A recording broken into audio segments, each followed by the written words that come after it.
We're talking to Angora Deb, who plays the role of Rubette, the female lead of the series Gokudo.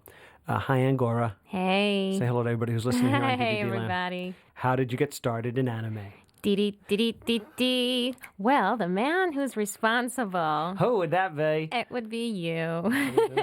And you know something? When I've spoken about you in interviews and stuff, they never ask me to spell your name, and overall, it's usually misspelled. They I never just say, wanted to wow, Bill. T.I. money. Yeah. No, Yeah. they never ask me. They just print it incorrectly. But anyway, it was, I'm used to that. I've seen that happen a lot. it's terrible. I don't think it's right. They should check with people. Check your sources. Anyway, I guess it was like in the mid-'90s or maybe almost the late 90s, like 97, 8, 5, 6. More like 6, I think. Yeah. I was in L.A. by 7. Okay, so it was 96. And we were doing an industrial together in Florida.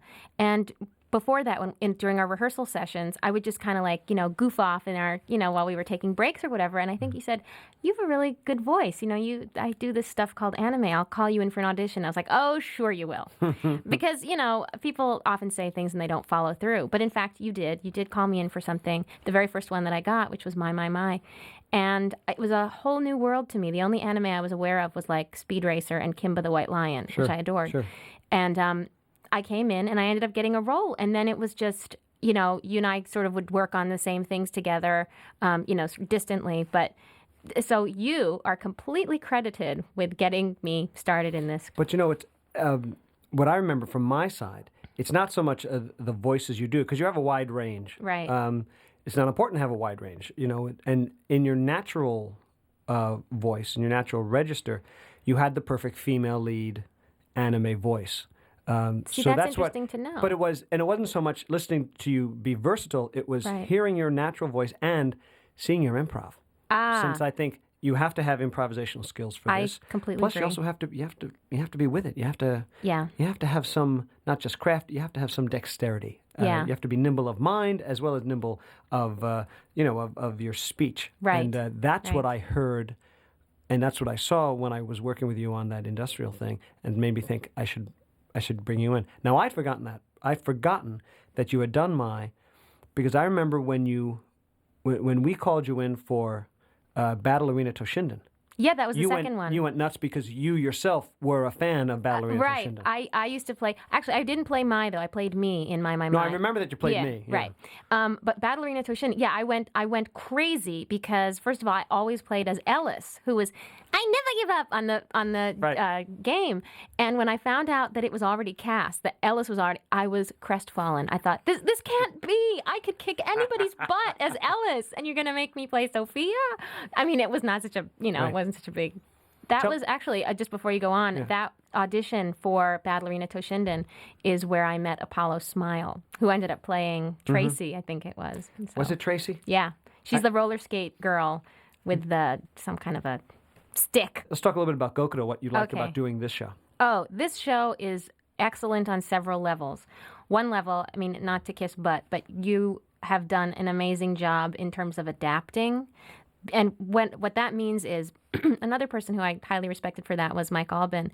What it means is, as an actor, when you go into the studio and you're recording, all you have is your microphone, your headphones, the script, and a television set, the monitor where you're watching the actual anime.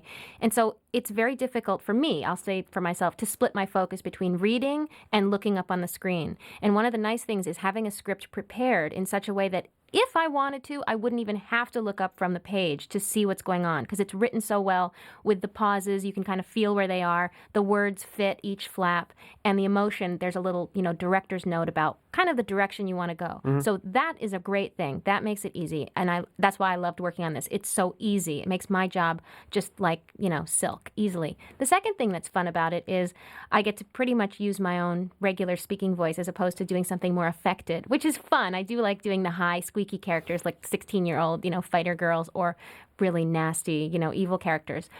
But it's also nice to do something natural once in a while. And the third reason that I love it is there are a lot of very adult, but I don't mean like triple X kind of adult. I mean at the top of your intelligence kind of humor where you you get it if you're with it, you know, and that I get to be sarcastic, so that sometimes the character is drawn with a particularly like deadpan, flat face, and I get to mirror that with my voice. And deadpan is something I love to do as a reaction. So Right. it's those things are just fun moments. I'm completely comfortable with the idea of very young people watching the product, but also knowing that if for some reason their parents happen to be in the room when it's on, that they're going to get certain things. That is, it's not. I'm not. I don't feel like we have to play to an 8-year-old audience or a 12-year-old Exactly. audience. You know, stuff is. What's funny is funny. I mean, when you watched my touchstone growing up was Bugs Bunny, and as a kid, I really dug Bugs Bunny, and I Right. can watch Bugs Bunny now, and there's still humor there that I appreciate now that there's no way I could have But you gotten didn't back know then. it then, right? Even my father would sit and watch cartoons with me, and I didn't give it a second thought at the time. But then I got to sort of like not middle age, because I'm not there yet. But when I got to sort of, between being a young person and a teenager, I was like, God, my dad really likes to watch cartoons. They wouldn't just watch anything. There's some that really, they're saying something to you. Right. And this is one of those where I think you can watch it and you're going to get something. And that's true of a lot of like commercially viable, animated movies and different kinds of, now they're doing all of these different kind of creations on computers. Right. They're great for kids because kids love the furry, fuzzy characters, but the adults that go with the children, they get something too, and that's really good.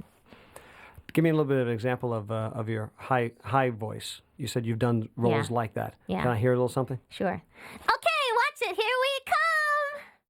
This is the thing in anime, and I have, as an actor, my circle is other actors. And when I've told other actors that I do this, they're really hepped up to, oh, I want to do it too. And then sometimes some of them will actually get an audition and they never get a role. And it's not that they're bad actors. I think anime requires a particular skill. It's the skill of acting plus a technical ability to match your emotional level with what already exists on the screen, and with true. the lip flaps and everything else and time codes, all of those things. And if it's a natural thing for you, which it's not, like I wasn't born doing it, but it didn't take very long for me No. to kind of like get in the groove. You took to it very quickly. Exactly. I think it's one of those things where either you make a connection to it or you don't, or you could get skilled in it. Right. But it's something that either you're in alignment with or you're just kind of not. So it's just one of those things. It's not someone's a bad actor or whatever. It's just you're able to do this. Like I'm not very good at rocket science. It probably won't happen. I could probably learn all of the concepts necessary, but I probably still wouldn't be a really good one. But I'm really good at this one thing. So You're very good at this one thing, and you're excellent as Rubette in Gokudo, and we thank you. oh, thank you. It's been a pleasure.